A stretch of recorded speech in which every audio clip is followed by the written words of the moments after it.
Welcome to, I believe it's a third of our franchise Q&A session.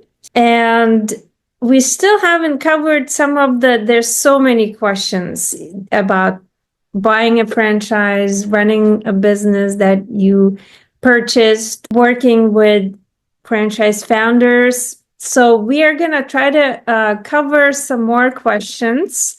And I have a couple people here that can ask away. So let me know if you have a question.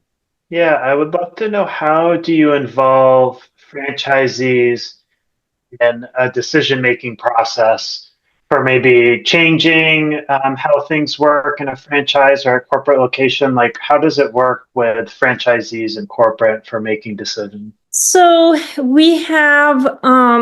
we would have a consideration what franchisees want, and if we determine that would be a beneficial for all or majority of franchise locations and corporate locations, then we could implement, whatever suggestion they might have or change they might want to see. As far as us asking our franchisees first before making any changes or decisions, we might consult franchisees or we might not, depending what it is.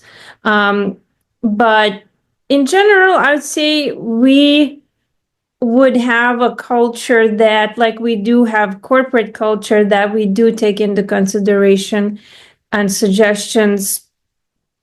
We consult with our employees before adding new services, even, seeing what they think about it and if they would be happy performing certain services. So I think it would be same in with franchisees, similar. Is that was your question? Did I answer? Yeah, I think that answers the question. Okay. Have other question. What are your plans for growth over the next 5 to 10 years? 5 to 10 years, we might, as far as our services and offerings, it might evolve, it might change a little bit with the industry. We try to always pay attention to what's going on in consumer behavior, consumer demands. For example, right now we are considering to add laser hair removal, which is a med spa service. So we're trying now crunch the numbers, see if that would make sense, since massage is our bread and butter. But skincare services are growing as a whole, beauty services. So that's why we consider to expanding even further into those, because we already provide waxing and facials, skincare, and some customers do ask us about laser hair removal. So, there could be growth expanding into becoming more and more rounded, beauty wellness provider in more different options. Perhaps even just not all locations, certain locations would have like a med add-on to it, like a med spa option. But on the other growth, as far as a franchise company, we are hoping to onboard franchisees in New England, and then hopefully 5 years and 10 years expand more in other states down the East Coast, perhaps South, or even the West Coast. God willing, we'll see what happens.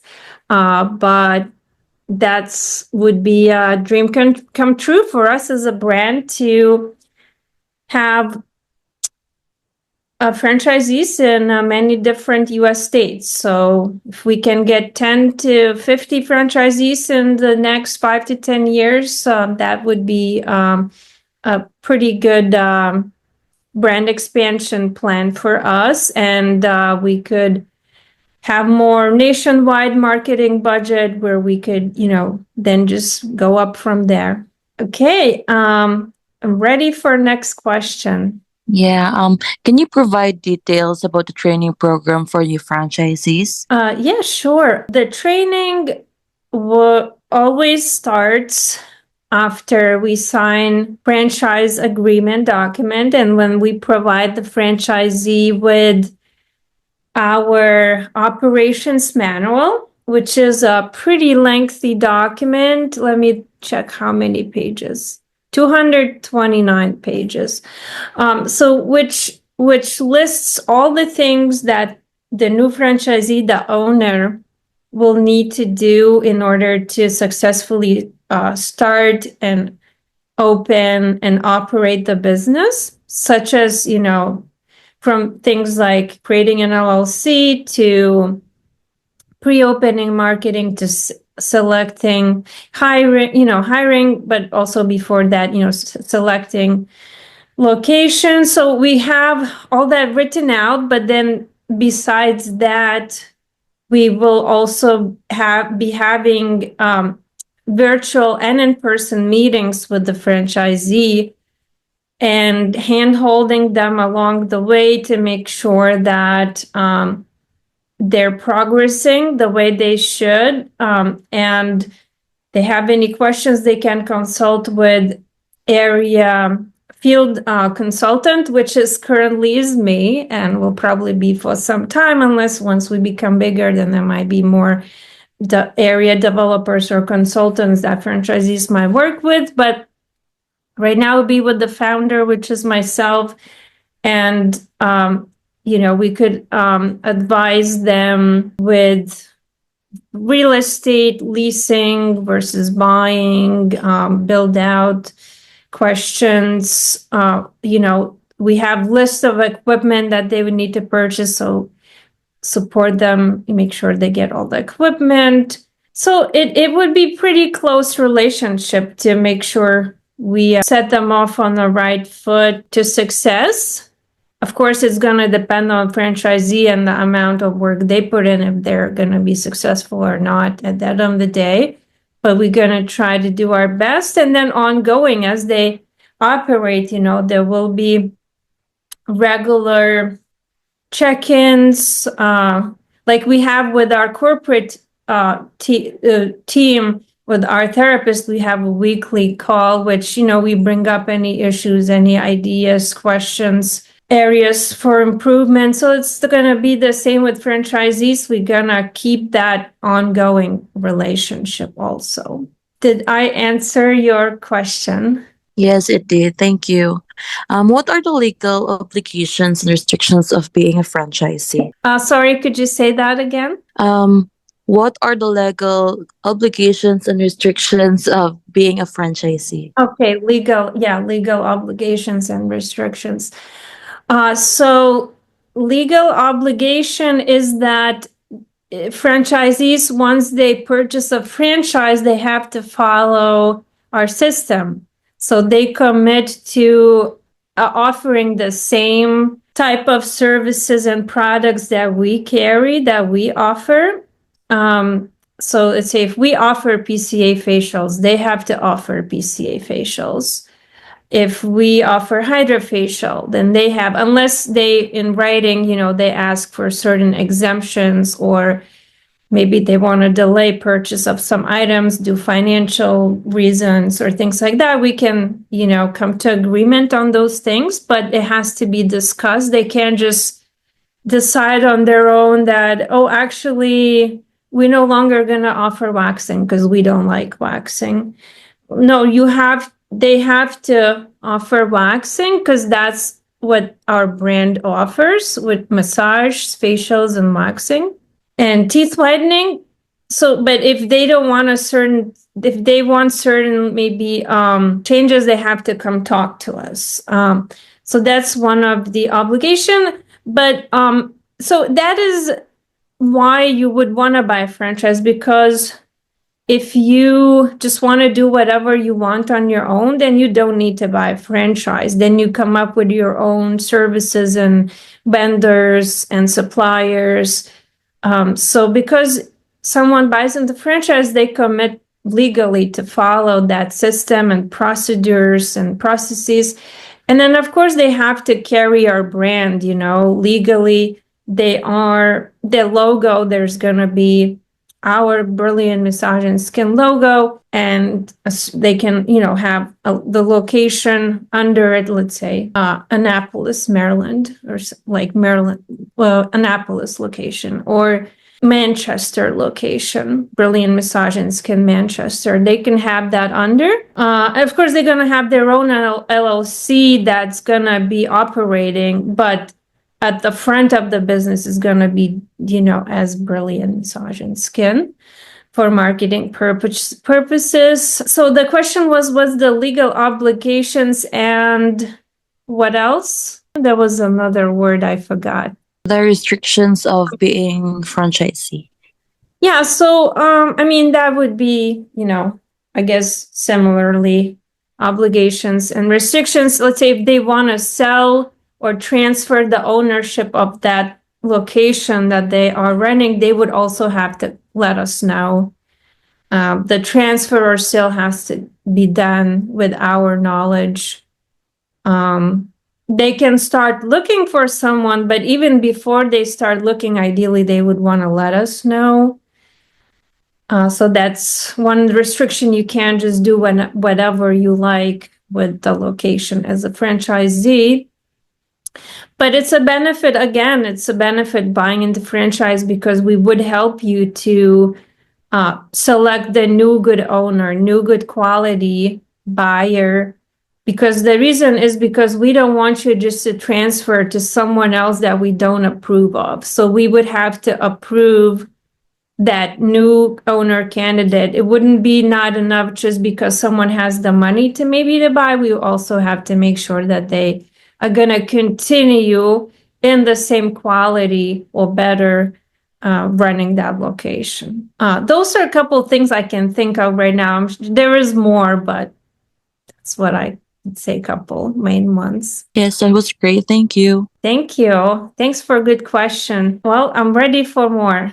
Are there restrictions on where I can have my franchise location? So I'm in a very dense urban environment. So the location might be, in a high rise, or it might be in, a large, shared office complex. Is there any restrictions on where I can and can't have my physical location? Well, ideally, we would like you to be in areas that have some other anchor businesses. So if I drive by a certain neighborhood and area and I see, there's Whole Foods, there's a chiropractor's office, there's a gym, there's a PT in a close proximity, like that's a good area. If you decide, I want to open in somewhere very rural, I'd be worried that you won't have enough of traffic and clientele coming through. But the same, like in the high-rise building, is it can work as long as there is enough of traffic and people that you can serve. So there wouldn't be a limitation on that. Is that kind of answers your question? And then, of course, we would have, considerations more dense urban.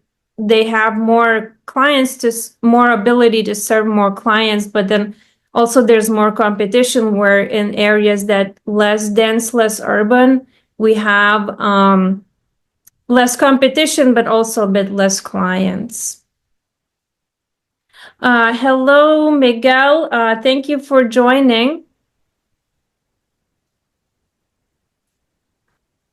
Did you had any questions about franchise and in particular Brilliant Massage and Skin franchise? I'm not sure if your sound, we cannot hear you.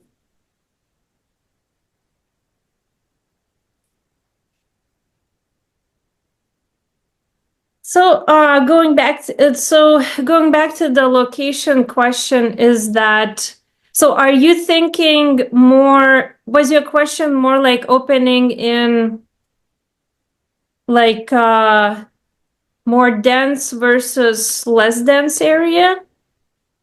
So the vast majority of space that's leasable in my area is in high-rise complex or large office setting.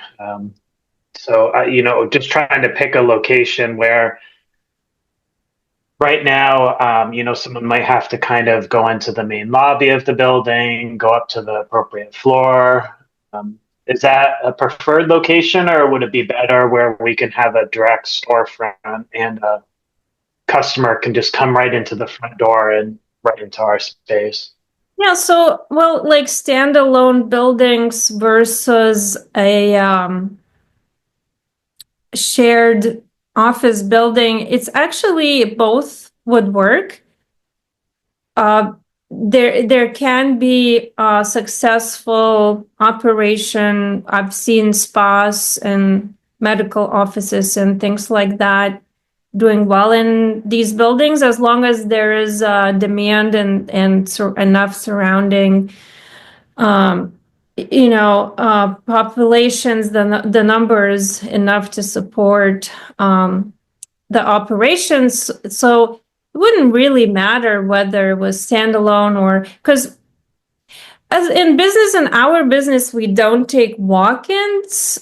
So would get most people by online advertising marketing, maybe some that would come from the street signage marketing, but so I wouldn't say that's a concern. Like if you can find a good space in a high rise and the price and logistics of it and the layout, then I would not worry about, whether it's in the office or not. Actually, that might help because there might be many other offices and businesses in that building that could come to use your services, or their clients come to find out that you are in the building and offering these services that might want to know that they want to know about and use. Yeah, well, I'm ready for more questions.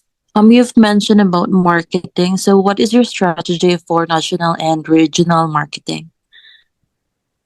Yep. So, as our locations would expand, we plan to spend. So, our national marketing fee is 1% of franchisees' revenue. So, we would be marketing in industry magazines, probably doing some digital marketing also specifically in the areas and states that our franchisees would be located. Right now, our focus is here in New England, and in Vermont, we already do a lot of corporate marketing, Facebook and Google ads, and a couple other forms of marketing here. And since our first franchisee is in still Vermont area, we're going to continue marketing the Vermont area.